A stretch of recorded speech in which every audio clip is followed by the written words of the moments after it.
长公主这话说的，我赔罪都错了吗？您要怎么不客气？打我骂我都行的，反正我长这么大也没见你客气过。长公主气炸了肺，这小崽子居然如此无赖，胆儿肥了他。车夫紧紧勒着缰绳，生怕一个不好碰着他，麻烦就真的大了。怕什么来什么，2匹高大的骏马突然暴躁地踢着腿儿，甩着脖子，很是不安。马车晃动之间，长公主没防备，跌落在地上。崔家兄弟没办法躲着了，慌忙爬下来。长公主，您没事吧？废物，马都管不好，要你何用？2位贵人好，昨日多有冒犯，还请原谅则个。昨日左思右想，惶惶难眠，2位若是不原谅我，我这心里实在难安啊。够了吧，聂世子，我们也没怎么着你，做出这副样子，也不嫌丢了你国公府的脸。聂坤白脸色一白，委屈又无助，顿时惹来无数同情。他算什么东西啊，也敢呵斥堂堂世子爷？就是脸皮子揣在兜里的货色，卖身的玩意儿，祖宗8辈的脸都丢光了，还好意思说人家丢脸？哎呀，谁让人家会跪舔呢？攀上高枝了，世子爷都不放在眼里。嗨，什么世道？能是什么世道啊？人不要脸，天下无敌呗。哎，据说这2人伺候人的功夫那叫一个厉害，篓子里的钱儿都比不过呢。亏他们还是读书人呢，圣人都跟着蒙羞。一人一句对着他们指指点点，崔家兄弟脸红的跟猴屁股似的，愤怒的瞪着聂坤白。你们还在生我的气，可不敢和祖母告状，我给你们跪下行吗？祖母年纪大了，经不住这个。我表哥又残废了，因为我的事儿让表哥祖母生气，我真是万死难辞其罪。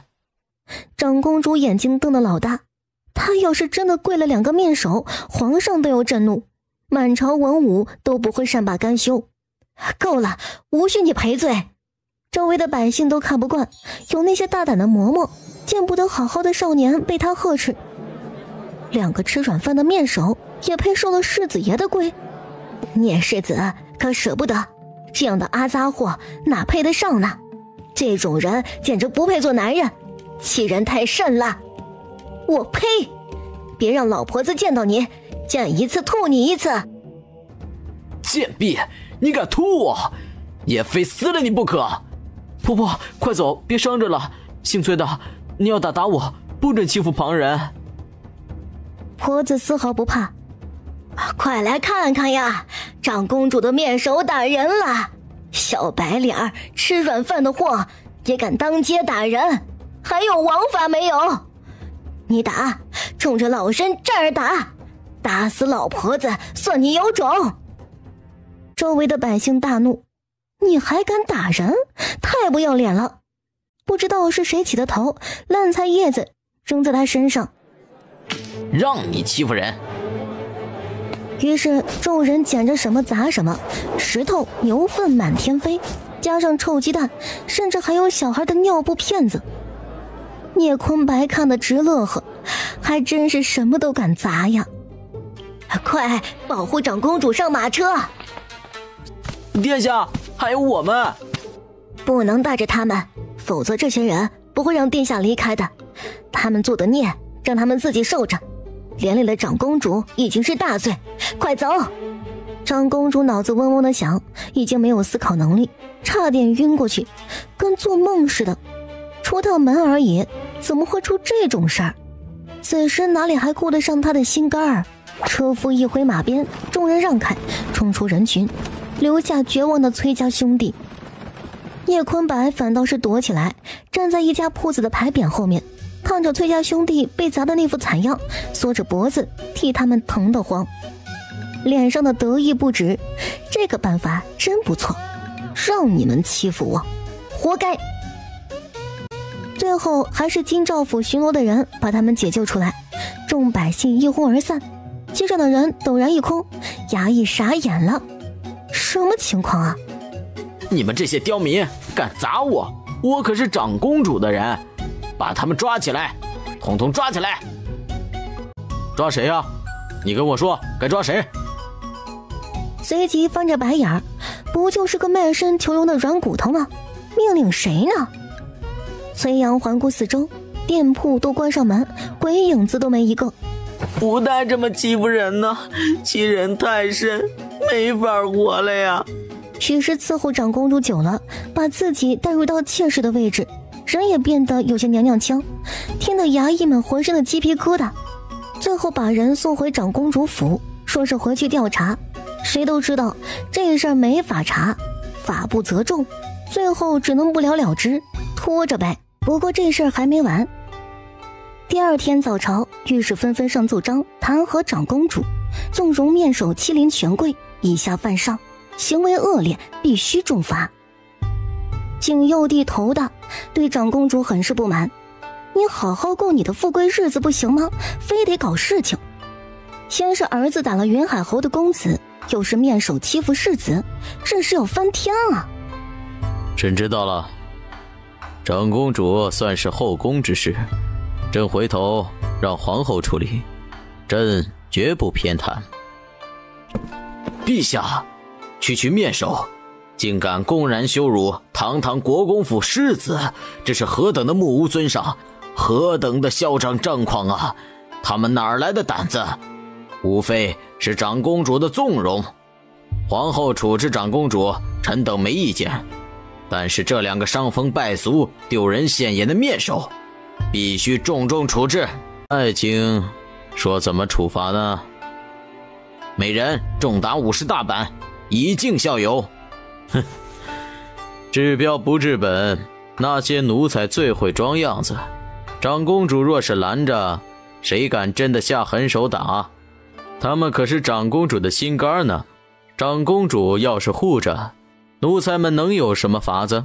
景佑帝看了他一眼，一向对政事不上心，难得今儿个发表意见。皇儿，你说该怎么处罚才好啊？他们对长公主忠心耿耿，伺候的也上心，长公主也离不开，干脆名正言顺陪在长公主身边好了。去了仕，编入宦官之中，还能领一份俸禄呢。不少大臣忍着笑意，楚王这招够狠够损呢。就依皇儿所说，江和平，你去监督办好此事，老奴遵旨。燕王府内，宋延峰眉飞色舞地讲着聂坤白做的好事，乐得不行。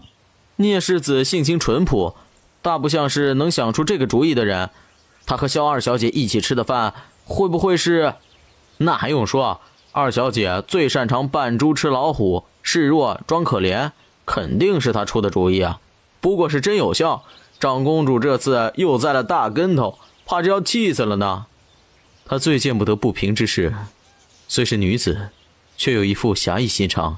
坤白和他姐弟俩一起玩也不错。外祖母小心过了，这个世道不是你低调就能获得尊重的。准备马车厚礼，我去国公府瞧瞧。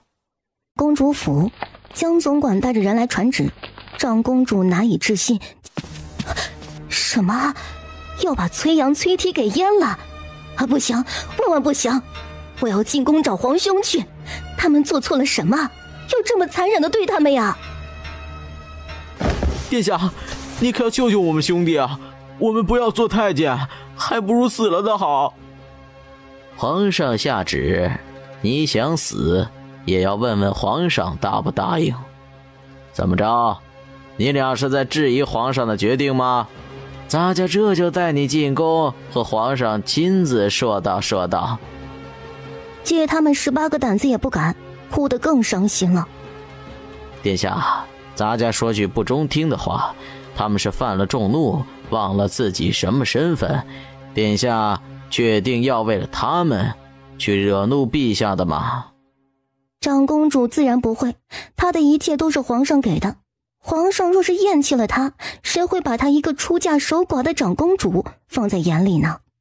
哎，殿下放心，咱家带了宫中手艺最好的刘一刀，他们俩的性命尽量保住，顺便调教一下规矩，以后更好的伺候殿下呀。来呀，带走。不，殿下，救我们呀！两人声泪俱下，真正是悔得肠子都青了，真是想死的心都有了。死是不可能的，若是真的有骨气，就不会舍下脸面做面首了。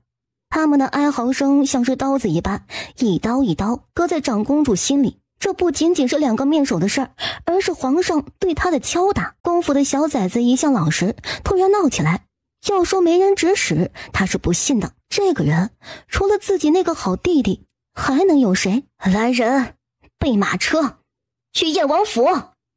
楚王下了朝，来燕王府蹭饭吃，顺便说起这件极有趣的事儿，显摆自己的聪明。长公主肯定舍不得，不知道气成什么样子呢，让她嚣张，越发的荒唐无度，皇家的脸都被她丢光了。好歹是你长辈，不言长辈之过，你这张嘴啊，少说几句。谁都跟你似的，什么心思都闷在肚子里，我要是你早憋死了呢。长着一张嘴，除了吃饭不能痛快说话，我这个皇子当着忒没劲儿啊。王爷，不好了！慢慢说，天还没塌下来呢。楚王淡笑，一个皇叔，一个皇子，除了皇上亲自来，能有什么大事是他们处理不了的？长公主，是长公主来了，杀气腾腾的，来者不善呐！王爷，您看。他来就来呗，怕他呀？王爷，你都说来者不善了，还想让本王怎么着？且听听他怎么说。反正他一直这样，谁都比我这个弟弟重要。母后疼他那么多年，比不上一个姓贺的。我能指望他良心发现，对我关怀备至的吗？说话间，长公主已经风风火火闯进来。王府的奴才想拦又不敢拦，只能追着他跑，一脸的为难。你们都退下吧，不必伺候了。见过姑姑，您这怒气冲冲的，谁惹的您啊？没你的事儿，我和燕王有话要说，你回去吧。好叫姑姑知道，原来那俩兄弟是侄儿我提议的，跟皇叔无关。姑姑要是怪的话，怪我就好。我也是为了姑姑好，人家御史非要打50大板呢，侄儿救了他们呢，姑姑不该谢我一声的吗？哼，你倒是有孝心，少跟我这口花花，你俩一丘之貉，都不是好东西。赵无疆，你不是自诩铁骨铮铮，敢做敢当的吗？怎么让你侄儿替你挡箭？你也知道亏心，不敢面对我呢？皇姐此次来，所谓何事？不会是看我这个瞎子过得好不好？无疆有些受宠若惊呢。我这回京几个月了，难得皇姐想起我来了。长公主眼里闪过心虚，看着她布满白雾、毫无焦距的眼睛，没有觉得心痛难过，只是深深的负罪感和心虚。不是吗？皇姐怎么不说话？给弟弟我送什么补品了？我可不仅仅是眼睛瞎了，还有一身的暗伤，御医让好好休养的。先谢谢皇姐惦记。少跟我扯这些，你心知肚明，就是见不得我好过。我问你，崔家兄弟的事儿，是不是你在背后指使？从小你就一肚子坏水，好人都是你做，拿着别人当枪使。别人不知道，我还不知道你。我警告你，别动我的人，否则我掀了你这燕王府。上次思远的事儿，我就忍你一次了。你真当我脾气好啊？不是，姑姑，你怎么这样啊？难道那2个面首比同胞弟弟都重要吗？对，就是这样。起码我孤独寂寞的时候，他们陪着我，哄着我，让我开心快乐。我知道你们都瞧不上我，鄙视我，那又怎么样？我会在乎吗？我是长公主，最尊贵的长公主，这大燕的天下，有什么是我得不到的？哼，我就爱华服首饰，美男美酒，享受人生。你们要是把我当亲人的话，就应该宠着我，护着我，而不是指责谩骂。皇上都看开了，我的亲弟弟倒是嫌弃我了。这算哪门子亲弟弟啊？你不可理喻！楚王被他歪理气着了，他居然这么想。长公主殿下说得很对，我没用，不能给你什么了，也请你这个做姐姐的别来烦我，咱们井水不犯河水，老死不相往来，挺好的。你当我是想来的吗？是你先废了我的人，不该给我一个交代吗？哼，长公主要什么交代啊？旨意是皇上下的，你找他去啊。你不是把他当亲哥哥的吗？他宠你护你，给你想要的一切。我一个废物王爷能给你什么？哼，你知道自己比不上皇兄了，别以为我不知道。你打仗这么多年，手里会没攒下好东西，还帮着外人来坑我，现在原样还回来，这件事我就原谅你了。哈哈哈哈！燕王怒极反笑，站起来走下凉亭，高大健硕的身影，杀伐凌厉的气势，让长公主下意识后退2步，面带惧色。你想干嘛？我可是你姐，你敢忤逆我，就是大逆不道。哟，你还知道大逆不道，还知道长幼尊卑，孝顺礼数啊！你可以养面兽，可以奢靡享受，都不算什么。可你万万不该，在母后最需要人的时候，为了个男人，让她凄凉的走。午夜梦回，你就没想过，母后那么疼你，挖心挖肺都不为过，你就忍心看她一个人在宫中忍受折磨，但凡有一点良心，都做不出这样忤逆不孝的事儿。是母后让我回去的，怎么你就怪我？她说自己没事，不用我市集的呀，你干嘛怪我呀？母后疼你，不舍得你辛苦，你就心安理得的受着，一点不担心她的身子。也是，从小你心里就只有你自己，何曾有过别人？跟你说什么也是浪费感情。今儿我还明白地告诉你，母后的嫁妆，你趁早还过来，你不配那些东西。现在给我滚出燕王府，以后别踏进半步，别怪我不给你脸面。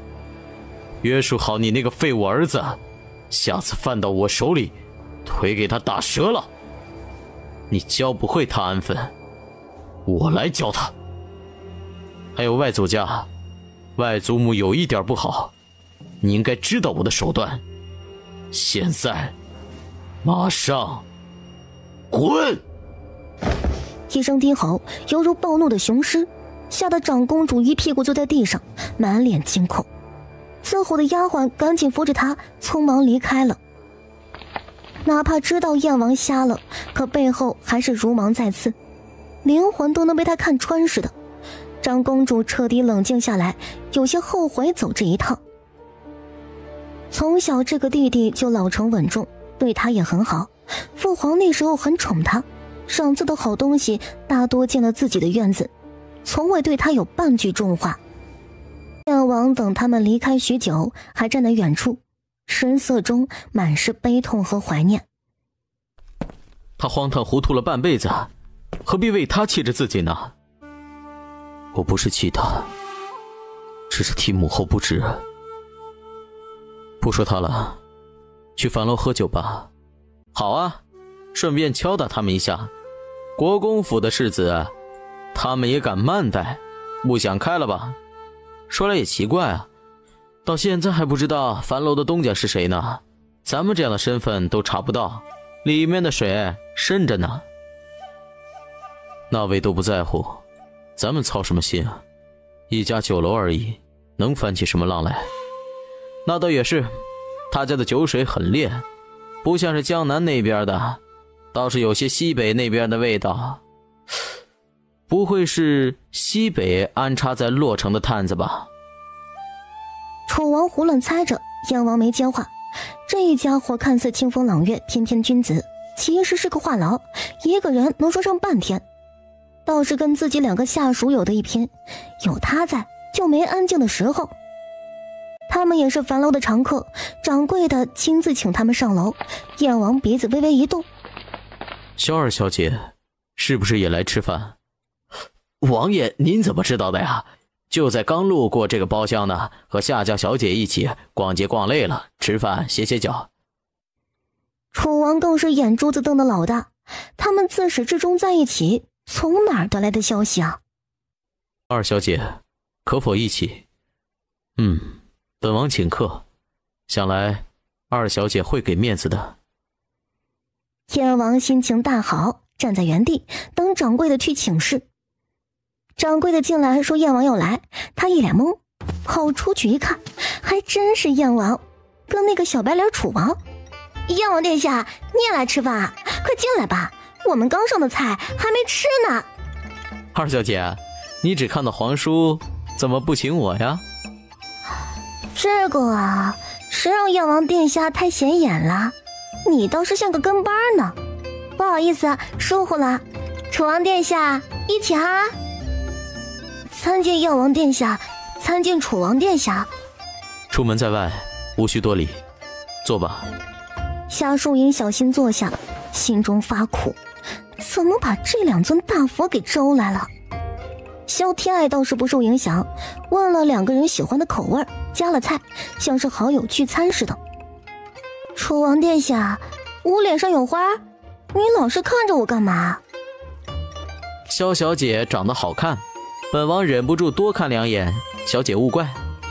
夏淑颖满脸愕然，楚王怎么能这么说话呢？难不成看上爱爱了？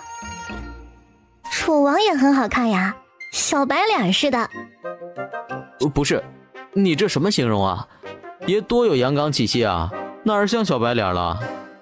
阳刚说的是燕王殿下，你嘛，顶多算是清秀，不过没有娘娘腔，还行吧。楚王张张嘴，无话可说。我可谢谢你没说我娘娘腔。吃饭吧，凉了不好吃了。哎，你吃啊，吃饭就堵上你的嘴，堂堂楚王是你能开玩笑的吗？今日伺候的是许之安。许之安胡乱一夹，左右燕王也不挑。你歇着吧，我帮王爷布菜，这个鱼肉很好吃呢，你干嘛不让王爷尝尝？老家那几样，不会换换胃口？鱼有刺儿，万一卡着嗓子怎么办啊？拜托，燕王是眼睛瞎了，又不是没有行动辨别的能力，有刺儿他能不知道啊？许之安如遭雷劈。是啊，他为什么会潜意识觉得王爷废了呢？楚王也傻眼，所有人都小心翼翼地伺候皇叔，甚至连瞎子这个词都不敢说，生怕刺激了他。这位姑奶奶倒是胆大，说出所有潜意识里的话。哎，你别瞎说，王爷都那样了，你说他该有多伤心啊？王爷勿怪，他就这个样子，心思单纯，什么都不懂，冒犯之处您勿怪啊。哎，真的不用这样，燕王不需要同情怜悯，也没那么脆弱，不用觉得他生活不能自理。王爷，你说我说的对不对啊？很对，萧小姐通透伶俐，说到我心坎上了，谢谢你。不用谢，咱们之间无需客气。二小姐什么时候和我皇叔这么熟悉了？莫非你少开玩笑？小姐面子薄，别吓着人家。皇叔居然也懂怜香惜玉啊！楚王殿下，我要是你就不开这种玩笑。为什么？萧小姐心虚了？皇叔可是大英雄，大燕的战神，不知道多少女子爱慕他呢。萧小姐不用觉得不好意思。不是的，你想啊，我年纪小，没想那么多，可你这么一说，我心动了。将来要是真的有戏，你是不是还得喊我一声婶婶呢？这一下不仅仅是夏疏影咳嗽，燕王都给呛着了。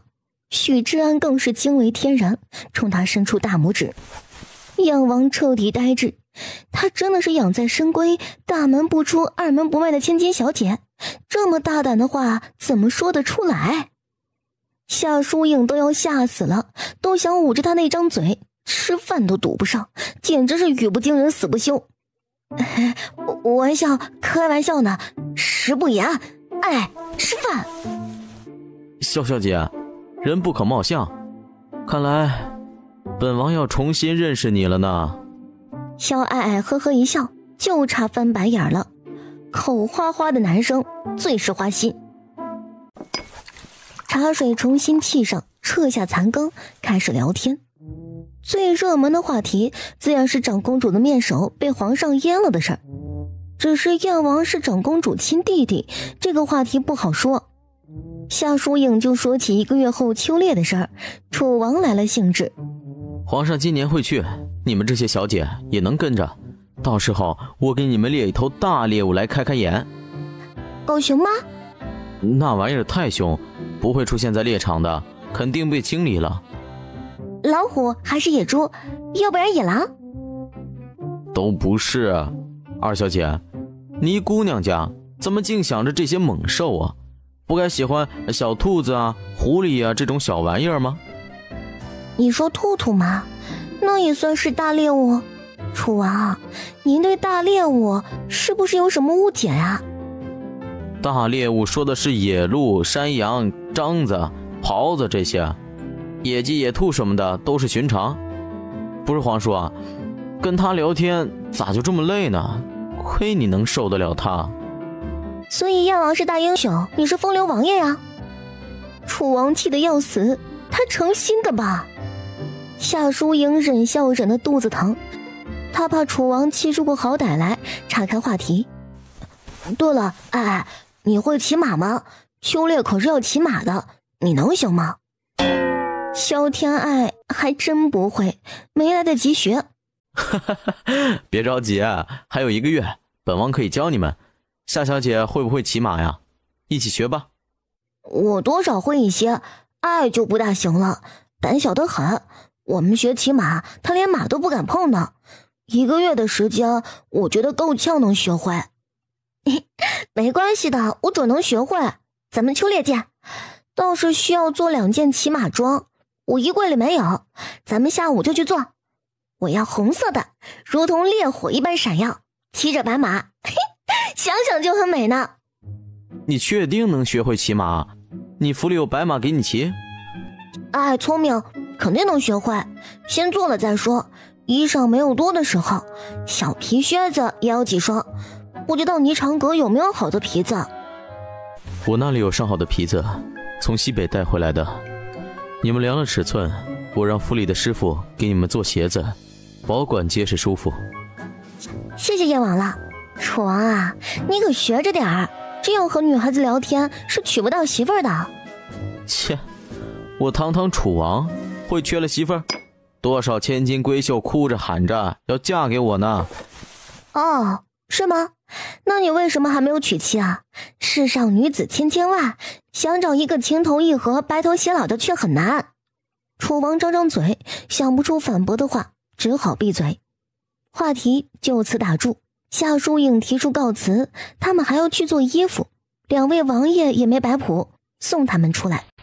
萧天爱落后2步，他觉得燕王好像不大高兴，话也少，还以为他是因为长公主的事儿呢。王爷，长公主做的孽跟你没有关系，你是为她烦恼吗？不是啊，我早跟她断绝来往了。我府里有好几匹上好的骏马，你抽空过来，我帮你选1匹。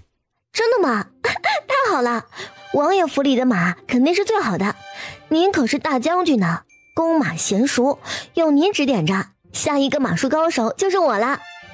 燕王惊讶，我只答应送你1匹马，何时说过教你骑马了？只是拒绝的话怎么也说不出来。什么时候来？提前说一下，我准备一下。麻烦王爷了，给你带好吃的啊。留步，拜拜。拜拜。燕王不懂拜拜是什么意思，像是告别的话，下意识跟着说了，又觉得不不符合自己冷酷的人设，脸色有点微微的不自然。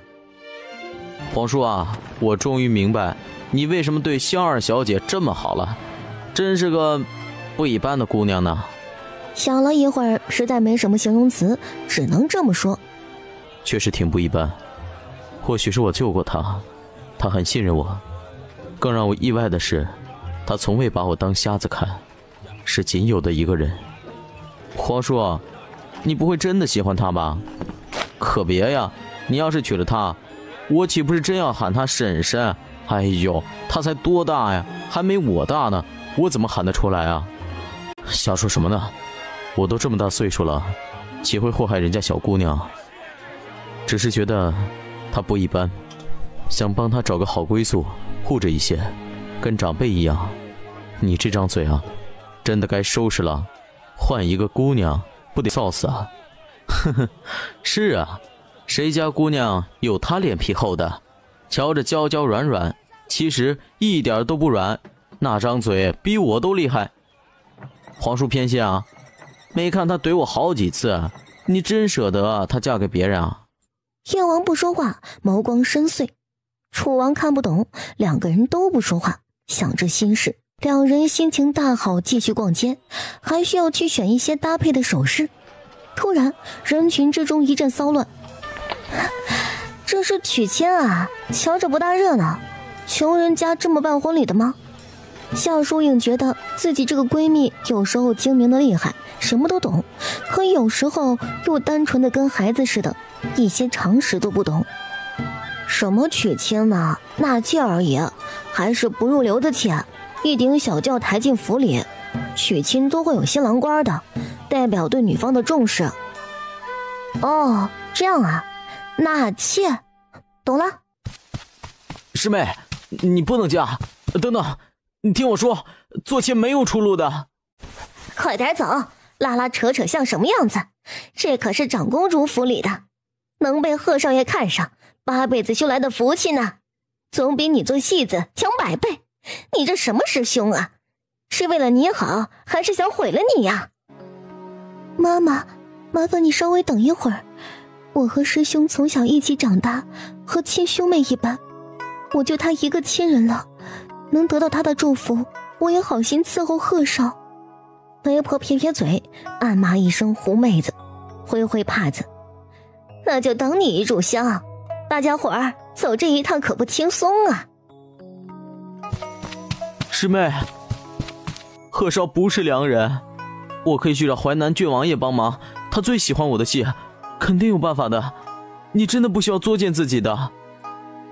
师兄，真没必要，这是我自愿的。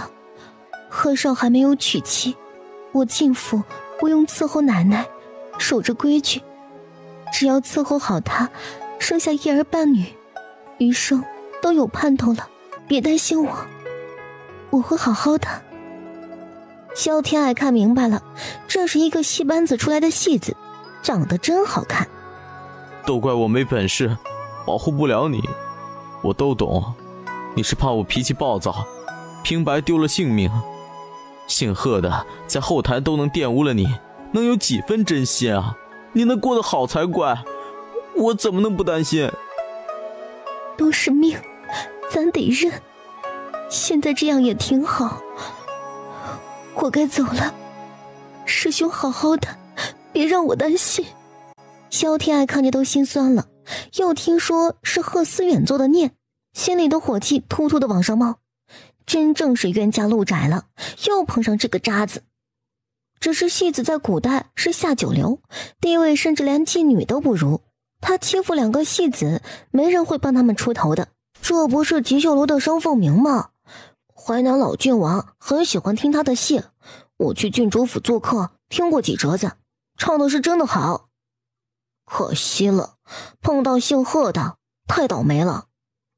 商凤鸣，名字倒是好听，人也好看。萧天爱不是圣母心，看到不平事就要管，实在是背后没有大粗腿给自己抱，闯了祸，不只是自己倒霉，全家人都要被连累。他只好歇了蠢蠢欲动的心。只是他硬着心肠不管，贺思远总能刷新他的忍耐力。邵凤鸣，给你脸不要脸，现在追上来想干嘛？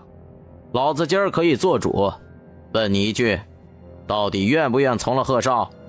你师妹都比你识时务，有贺少罩着你，你的吉秀楼准能成为将来的第一戏班，还需要看人脸色，辛苦求生吗？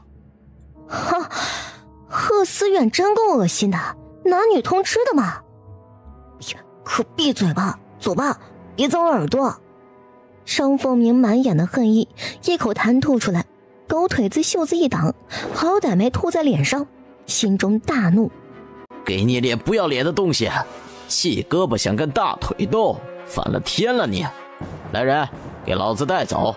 还就不信了，收拾不了你一个戏子。进了长公主府，看你还怎么嚣张！这是他们小觑了商凤鸣，别以为戏班子都是弱不禁风，打小可是需要苦练功夫的，堪比半个习武之人。哈，看不出来啊，还有两把刷子呢。这个戏子挺有个性的。好一个商凤鸣，敢跟老子动手！想想你那戏班子上上下下几十口子，惹得老子不痛快，一个都甭想活。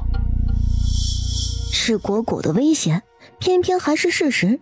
长公主府想灭他一个戏班子，一句话的事儿。商凤鸣双拳紧握，没有继续挥拳砸向他那张可恶的脸，因为他知道，即便杀了这个狗奴才，对贺思远是一点影响都没有，反而赔上了自己的全部。跟老子动手，老子玩死你！现在乖乖跟我走，伺候的贺少高兴了，少不了你的好处。要是不答应，后果你自己掂量。哎呦，演的是哪一出啊？当街抢人啊？你家主子好像被关禁闭的吧？要是告到京兆府或者督察院，你一个狗奴才能担得起这个责任吗？你谁呀？知道我家主子是谁吗？大姑娘家的，不待在府里绣花抚琴，少管闲事儿。来人，张嘴！敢这么跟本小姐说话，你个狗奴才，信不信本小姐弄死你？你主子也不会为你出头。东林心里发苦，好好的又惹长公主干嘛呀？不过小姐发话教训一个狗奴才却是不能怂的，上前啪啪两巴掌，用尽了全身力气，愣是扇的那个狗奴才愣住了。他还真敢打呀！痛倒是没多痛，只是脸面丢大了。不过这么一打，他反倒是怂了。敢问小姐是哪家贵人啊？小的不敢啊，改日让我们贺少亲自登门赔罪。哼，是上门找茬吧？也不怕告诉你，我是萧家二小姐。以前那贺思远不把本小姐放在眼里，现在我大姐可是太子妃，她敢动我一下试试？好，原来是二小姐呀。小的再也不敢了，您大人大量，别和小的一个奴才一般见识啊。轿子里那个戏子一起给我送回来，今儿个这事儿本小姐管定了。商凤鸣感激地看着他，现在这个世道能遇到肯为陌生人出头的人实在是太少了。小的真没办法，少爷点名要的人，您要是真想要他，劳驾您去府里走一趟。萧天爱也知道不好办，贺思远都派了奴才去抬人，说明对这个师妹的重视，不过还是想试一试，自己也是尽力了。滚吧，做人收敛些，助纣为虐也就罢了，还敢仗势欺人，为虎作伥，小心遭了报应，第一个拿你开刀。谢小姐教诲，小的记下了。萧小姐，多谢救命之恩，商凤鸣铭记于心，感激不尽。路见不平而已，商老板无需客气，只可惜我人微言轻，令师妹没能救下来。不敢当小姐这么喊，凤鸣一个小班主而已，今日之事是我莽撞了。师妹被那畜生玷污，除了跟着他也没有第二条路能走啊，我不该追着他，没那个本事救他，反而惹得他伤心。要是进了长公主府还被那个畜生厌恶，日子怕是更难过啊。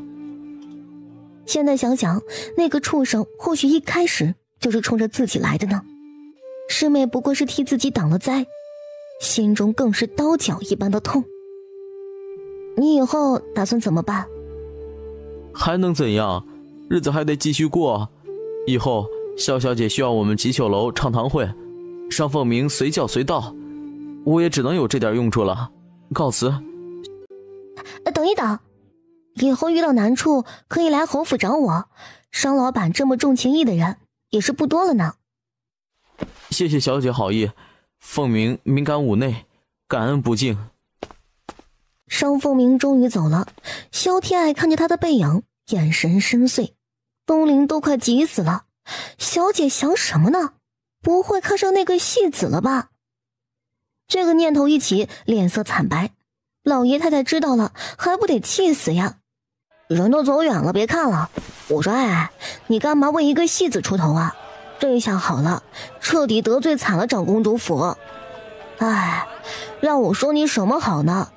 娇娇软软的小姑娘，总是做些惊天动地的事儿。我就是看不惯，这世道总得有人在绝望之时能被人拉一把就能熬下去了。反正长公主府我也得罪了，不差这一次。别忘了，我现在可是有个好姐夫撑腰呢，怕他干啥？顺便给他添点堵，气死他。夏疏影心中突然有些惭愧，记起来自己跟所有的俗人一样，明哲保身，自私势利，自愧不如。走吧，天色不早，该回府了。改天听听商凤鸣唱戏，不给他钱，好歹收点好处啊。你呀，我都看不懂你心里想些什么。想听他唱戏还不简单，10天有5天是在淮南郡王府唱呢。咱们去找品仪郡主玩，前几天他还念叨你呢。那感情好呀，这个什么集秀楼的，都快成了郡王府的专属戏班了。可见他是有真本事呢。两人往自家马车走去，路边一个乞丐拖着残废的腿爬上前几步，低垂着脏乱的头。小姐，行行好，赏口饭吃吧。去一边去，死乞丐脏死了，别碰小姐的衣裳，滚开了。怪可怜的，买些包子给他吃吧，不值几个钱，就当做善事了，没必要发火，火气大对身体不好。是，奴婢这就去。萧小姐教训的对，奴婢知错了。无需如此，没有教训你的意思，每个人的想法不一样，你也没错。毕竟这样的乞丐冲撞了主子，也是你的失职，你也是为你主子好的。毕竟是夏疏影的丫鬟，萧天爱不好教训。东陵直接提来一整笼屉的包子，都给了他，心中同情他，又添了10几文钱。你，活着就好。要是实在要不到东西吃，就去云海侯府外面的街道，我遇到了，给你点吃的，好歹饿不死。谢谢，谢谢姑娘。乞丐头也没抬，骨节分明的大手紧紧攥着包裹，声音沙哑之中带着点哽咽。要谢就谢我家小姐吧，是我家小姐心善。乞丐这才抬起头看向他们的背影，满是复杂。突然萧天爱猛然回头，和乞丐的眼神看了个对眼，心里明亮，吓得乞丐连忙低头，心跳急速。萧天爱嘴角扯了扯，不动声色，这个乞丐不简单呢。当天深夜，丫鬟们伺候他歇下，院子里的人也都睡着了，整个侯府也沉静下来，陷入寂静的夜色之中。萧天爱猛然睁开眼睛，如练穿上男装，神不知鬼不觉再次溜出了侯府。参见老大。几个人赫然是他那天晚上救下的方大勇等人，此时一个个的变了模样，衣裳换成了利索的武士服，哪儿还有一点落魄的样子。有了萧天爱的支持，他们用抢来的本金迅速发展自己的势力，笼络不少闲汉，收集情报，打探消息，隐隐的有了帮派的雏形了。此时缺少的就是自己的产业，只等有了自己的资金链，就能成为一股不得了的地下势力。老大，你让我们收集的情报都收集好了，我说给你听。方大勇咳嗽一声，开始讲述，居然是随国公府的消息，还有长公主府，甚至还有太子楚王的。萧天爱想干嘛？其实他自己也不知道，只是下意识想了解更多一些，这样才有安全感。经历了长公主府的那件事，萧天爱觉得自己想要做个安分千金小姐的愿望不大好实现，实在是靠山不够硬。虽然方大勇打听的都是一些大众都知道的消息，但是萧天爱还是从里面看到了一丝蛛丝马迹。比如景佑帝对长公主的宠爱，看似恩宠，其实是借他来给燕王添堵呢。还有先皇对燕王很喜欢，那时候很多人是看中燕王的，哪怕金上早早封了太子，也架不住老皇帝偏心，想传位给燕王。只可惜燕王为了抵御外敌，先皇驾崩没在皇宫，金上就这样继位了。所以燕王双目失明回到洛城，看似灾祸，实则对他是有好处的。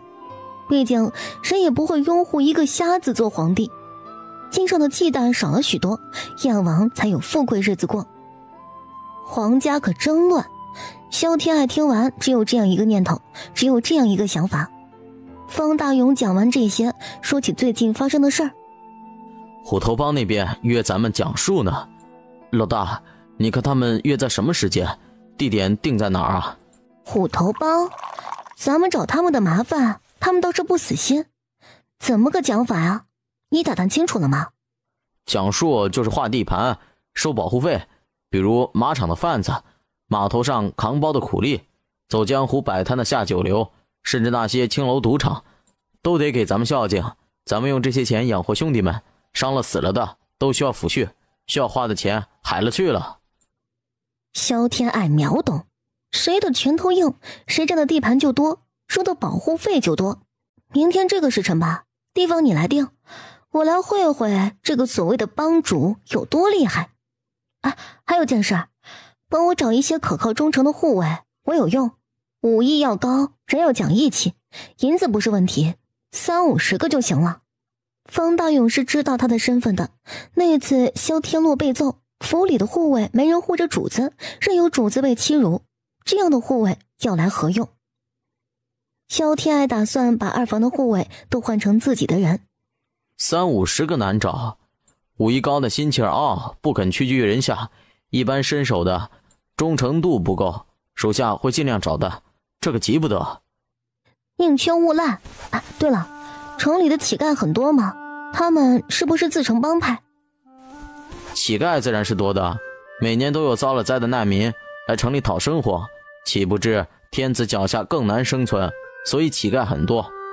没听说他们有什么帮派，就是一个资历老的乞丐压榨新来的。别以为同是沦落人就能互帮互助，恰恰相反，欺负同类最狠的还是同类人。萧天爱明白了，这个时代是没有丐帮的，遇到可怜的能帮就帮一把吧，好歹是条性命，就当是做善事了。今天先这样吧，我先走了，抓紧时间去办长公主府的事儿，重点监督。贺思远新纳了个戏子小妾，能打探到他的消息，尽量关照一二。是，属下记下了，老大慢走。萧天爱第二天想赖床，却没能如愿，一大早接到了淮南郡王府的帖子，品仪郡主邀请他过府听戏呢，只好爬起来梳洗打扮去赴宴。这种小姐妹之间的应酬是少不了的，何况品仪郡主人也不错，萧天爱很喜欢和她一起玩。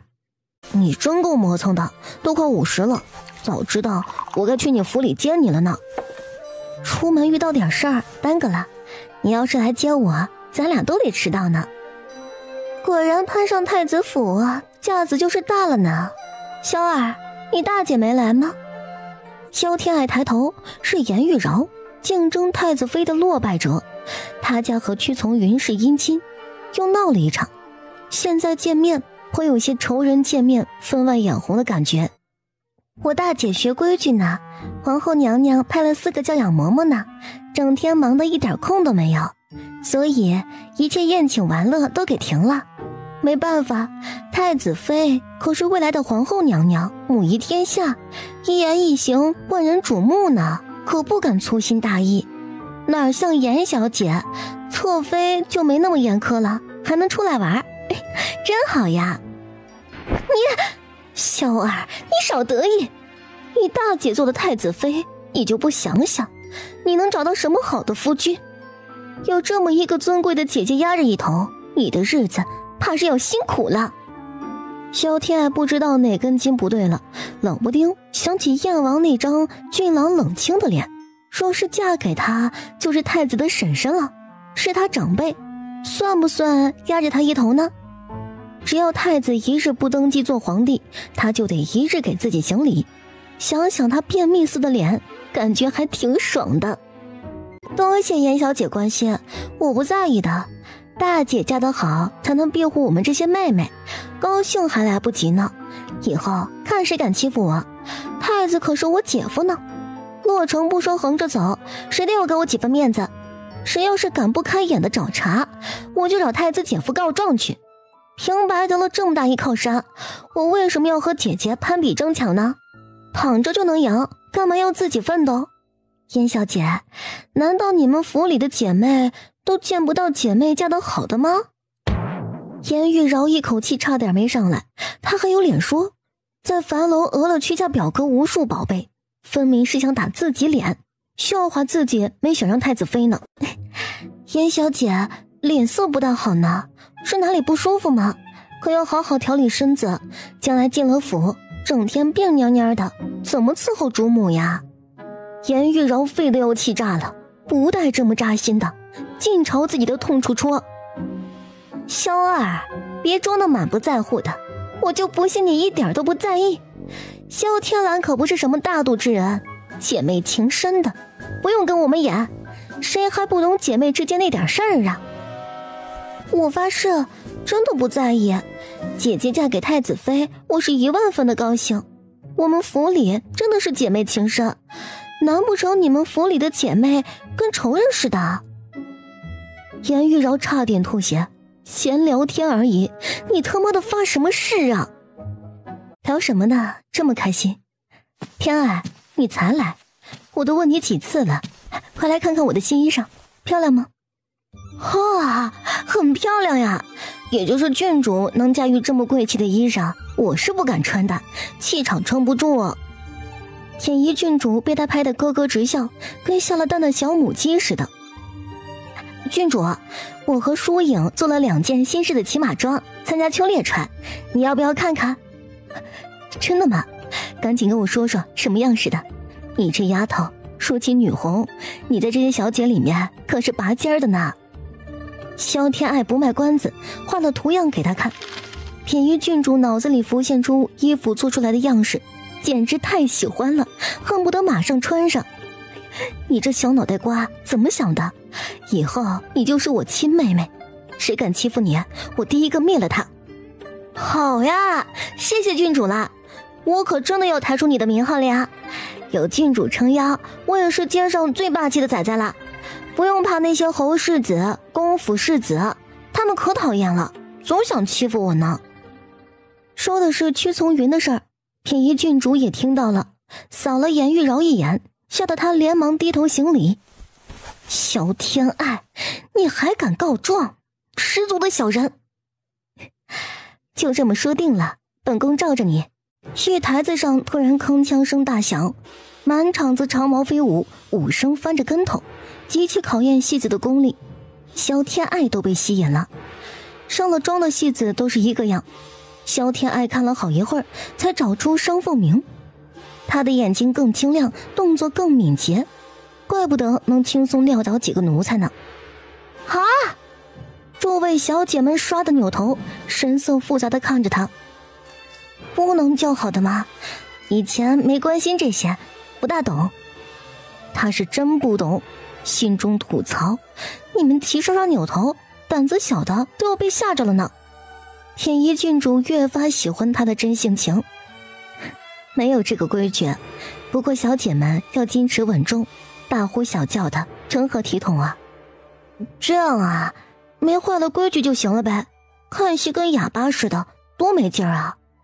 对了，老郡王不是很喜欢吉秀楼的吗？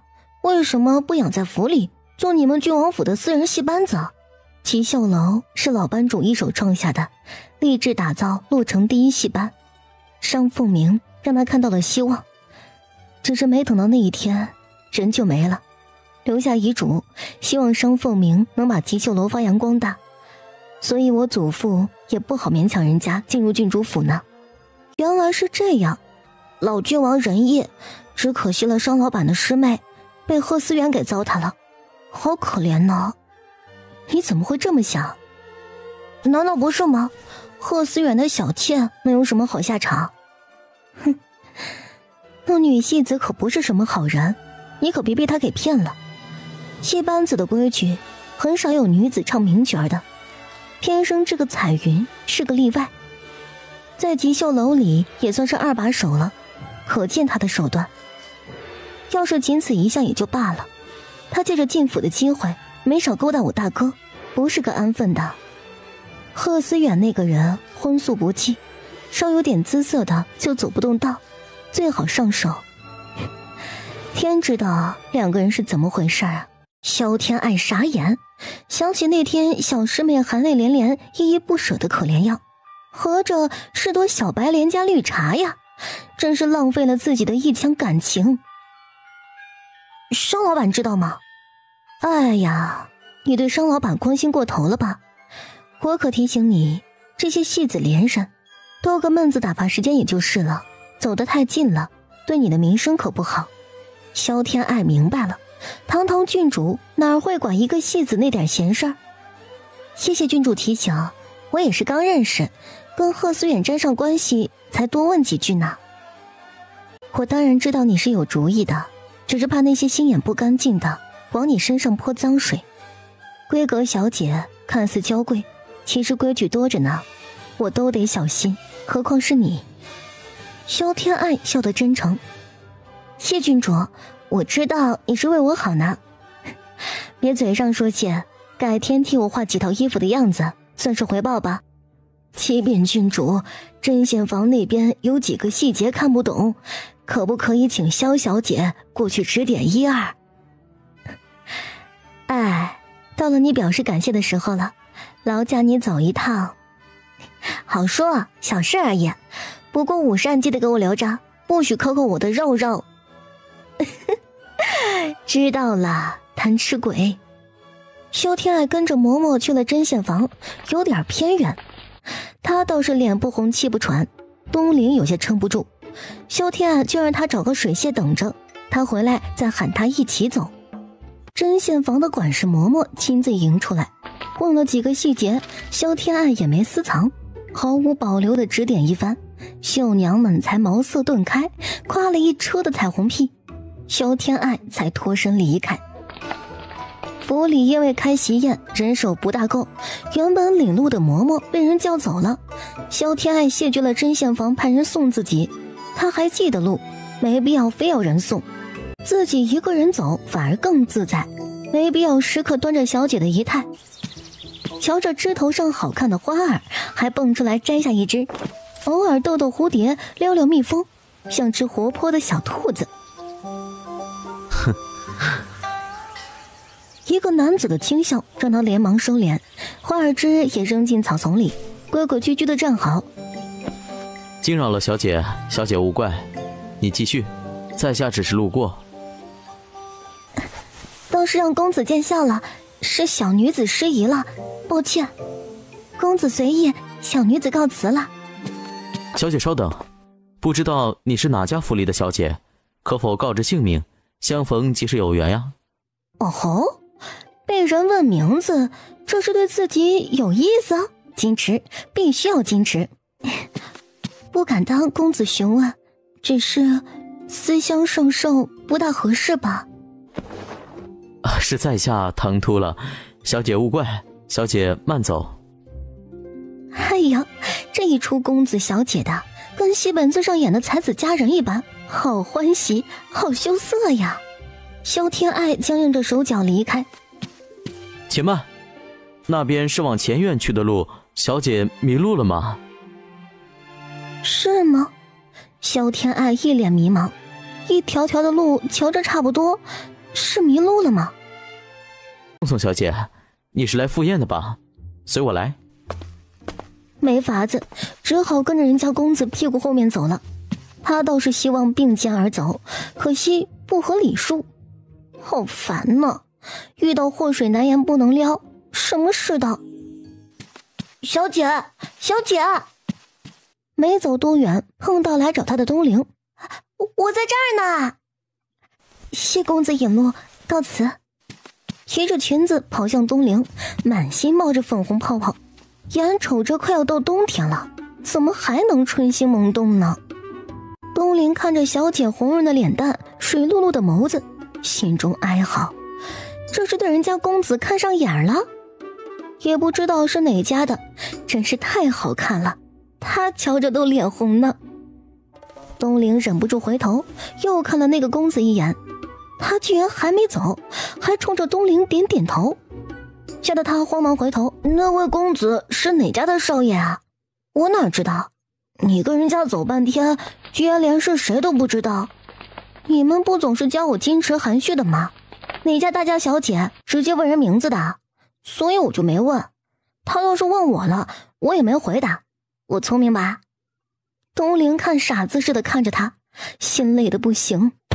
大家小姐是得矜持含蓄，可得分什么时候。遇到这么个极品的公子哥，可遇不可求的好事，简直是天赐良机。约回到了花厅，午膳也刚摆好，喜滋滋坐下来准备开动。哎，你脸怎么红了？容光焕发呀！遇到什么好事了，还容光焕发？哎呦，老祖宗规定的食不言的规矩很有道理，免得被呛着。能和郡主玩，高兴呗。很红吗？我没觉得呀，走路热的吧？那你多吃点儿，辛苦了。这个好，谢郡主。双老板演完了？演得真不错。谁要是觉得好，可以打赏一道菜，人家戏子也要吃午膳呢。哎，你关心他，也可以赏一道菜啊。萧天爱看着自己桌子上的精美饭菜，郡王府的厨子自然是极好的，才舍不得赏人呢，自己吃都不够，赶紧塞2口。算了吧，想必郡王府不会亏待了他，我就不赏了。我是关心他，却还没有到舍得把嘴里的饭食送他的地步。我又不是戏曲发烧友，没那捧戏子的爱好。长公主殿下到。参见长公主殿下。免礼了，不请自来，品仪勿怪啊。长公主眉眼高傲，直接走到主位坐下。原本应该霸气睥睨的出场，她做出来愣是变成了跋扈无礼。殿下能来，蓬荜生辉呢，这不是不敢打扰您安宁，没敢给您下帖子吗？倒是我疏忽了。是疏忽还是不敢请啊？怕皇上不喜。殿下说笑了，没有的事儿。殿下开玩笑的，郡主勿怪。今日出门办事儿，听说郡主家里热闹，来瞧一瞧，没别的意思。大家随意，继续用膳吧。殿下，您也饿了，让厨房做点可口的，您用一些。荣君柏说话了，长公主总要给他面子，了一声，这一茬就算过去了。品仪亲自去安排厨房重新做了饭菜，其他人哪儿还敢吃，战战兢兢陪着笑脸。不过其中不包括萧天爱，他和长公主本就不对付嘛，加上有燕王撑腰，更不鸟他，继续吃自己的。这样一来，就显得他格外显眼了。萧二小姐叫什么来着？回禀殿下，萧天爱，您喊我萧二就好。你倒是胃口好呀。凉了就不好吃了，确实对胃不好，殿下也要注意养生，别吃生冷的食物，小心拉肚子。长公主眼一瞪，居然想不出合适的话来教训她。诸位贵女都忍不住为萧天爱捏把汗，她胆子可真大。不知殿下光临，有失远迎，恕罪恕罪。萧天爱一看，哎呦，这不是送自己回来的蓝洋祸水吗？难不成他是这郡主府的主子？长公主本就好男色，瞧着这一张俊朗的脸，什么火气都消了。是锦南呀，许久不见，越发俊朗了。族叔身体可好？待会儿我给他请个安去。祖父很好，吃得好，睡得好，白天听听戏，逛逛园子，万事顺遂。听闻殿下光临，特意吩咐我好好招呼殿下呢。萧天爱终于从夏淑莹口中知道，这位蓝洋祸水赫然是郡王府的世孙赵锦南。大燕皇族姓赵，赵家人的基因都不错，燕王赵无疆、楚王赵长安都是俊朗无双。长公主也就解解眼馋，赵锦南这样的皇子凤孙，她是不敢碰的。那就好，长辈安康是你们小辈的福气呢。殿下所言极是，您喝茶。晚辈毕竟是男子，留在此地也不合适，冒犯了诸位贵女们了。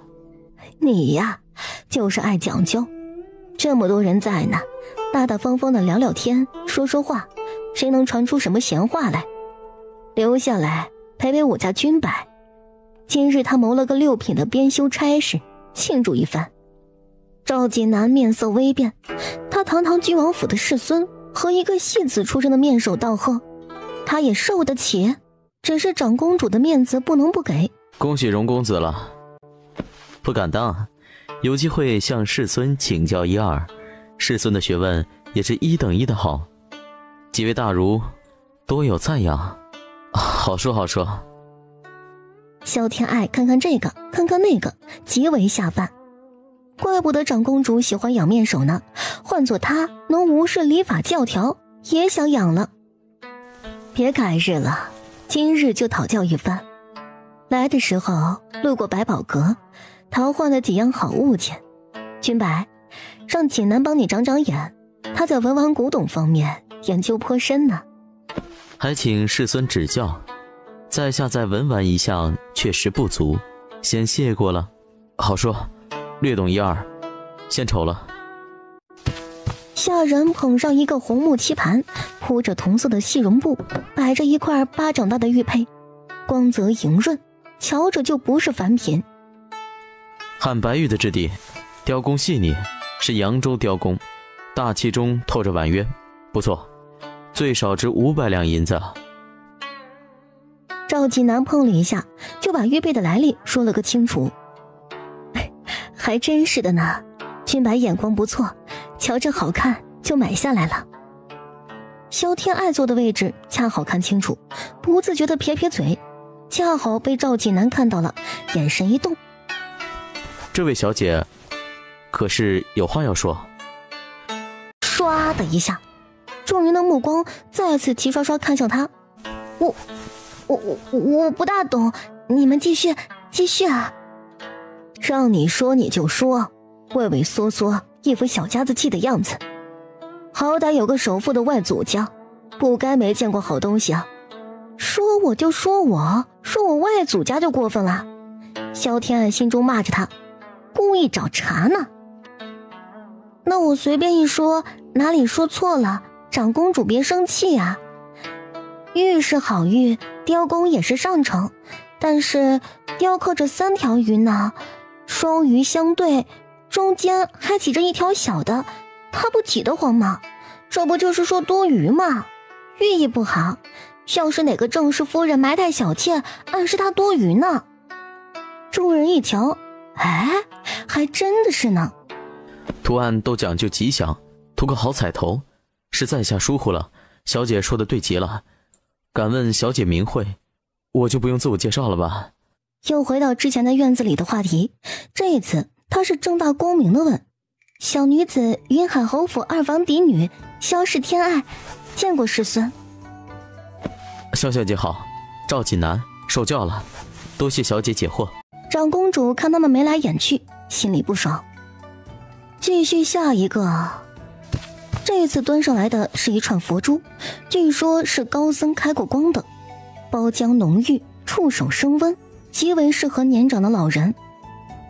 济南，若是瞧得上眼，送给你祖父戴吧，这可真的是件古物呢。谢过长公主了，祖父肯定喜欢。慢着！萧天爱还没来得及回到自己的位置，觉得佛珠的味道不大对劲儿。他近些日子一直在研究蛇娘子留下的那部毒经，对各种毒药有所了解，甚至尝试过自己配制两样，闻多了毒药的味道。佛珠的檀香之中藏着一丝毒味儿，也就是他五感敏锐，换做一般的太医都闻不出来。萧小姐，哪里不对吗？萧天爱拿起佛珠放在鼻子下，仔细闻了闻，突然一用力，咔嚓一声，一颗佛珠居然给捏碎了。萧天爱，你大胆！知道这串佛珠价值多少吗？居然故意损坏，你眼里可有我这个长公主？长公主怒不可遏，当场就想让人把她拖下去弄死。殿下，稍安勿躁。萧天爱已经把佛珠放回到盘子里，碎裂的佛珠里赫然滚出一粒粒褐色的小圆珠，像是药丸子。佛珠藏着药丸，怎么看着都透着阴谋的味道。勾纹草加上五毒粉，常年佩戴把玩，人的身体渐渐衰弱，不出2年准保归西。怎么可能？长公主脸色惨白，她没想过要害淮南郡王啊。我知道殿下不会害祖父的，殿下自然不会蠢到亲自送来有毒的礼物，一查便知。殿下肯定也是被蒙蔽的。来人啊，去查查这串佛珠的来历。尹一郡主安排好了午膳，带着人走进来，吩咐人摆在长公主面前。瞧着气氛有些不对，这是怎么了？没事儿，一点误会而已，都别等着本宫继续赏玩。萧儿，你也一起来，本宫瞧着你懂得挺多的嘛。看来这才女的名声并非浪得虚名。不敢当，看些杂书随便说说而已，长公主不怪罪，天爱感激不尽。檀香珠子里藏着东西，你都能闻出来，倒是多才多艺呢。我呢，没别的爱好，独独爱吃，对味道很敏锐，一点不对味都能闻出来。那镯子味道不对，想着小心无大错，才试一试呢。幸亏我鼻子灵通，要是郡王爷因为手串出点什么事儿，长公主也是沾了一身骚，没得让两家子生了嫌隙。殿下无怪我多管闲事才是。哼，这么说，本宫还得赏你了。萧天爱就知道他总想给自己找茬，心里憋着气的，看看谁让谁不痛快。谢过殿下赏赐了，那块多余的白玉瞧着就不错，不如赏给我吧。长公主噎了一下，她说要赏你的吗？脸皮子倒是厚。成，赏你了。谢殿下。赵锦南看了她好几眼，这姑娘倒是个真性情的人。这是一对白象，祥瑞之兆，一整块羊脂白玉雕出来的，可遇不可求，难得是一对儿。诸位开开眼。长公主吃的不多，很快就吃完，喜滋滋的显摆自己的宝贝。怎么样，这样宝贝没买亏吧？确实难得，殿下好眼光，留着压箱底最好了。小儿，你说呢？我要是说了，殿下别生气哈。你说，本宫不是那小心眼的人，玉是上等玉，雕工也是名将，无可挑剔。但是呢，这一顿所有人都看向他，长公主更是咬着牙，确定了，这姑娘跟自己犯冲，遇着自己就没舒心过。你说，痛快说完，本宫恕你无罪。谢殿下，只是呢，这像她没牙呀。那又怎样？没牙就没牙呗。郡主是个好捧哏的，他俩能演一出相声了呀。没牙那是死象牙，谁家会养2只死象，多不吉利啊！哦，这样啊，还真是呢。长公主原本极喜欢这对白象的，成双成对，寓意多好呀。可听她说完，一肚子的火气，恨不得直接摔了才好。这还是一对儿更有意思了，妥妥的死对象嘛，情侣都不能留了。当然，要是怨侣就送给他，死对象嘛，对象死了好找下家呀。哎，你可真逗，一套一套的，可乐死我了。赵锦南咳嗽一声，傻妹子还笑呢，没看长公主那脸色，黑的都没法看了，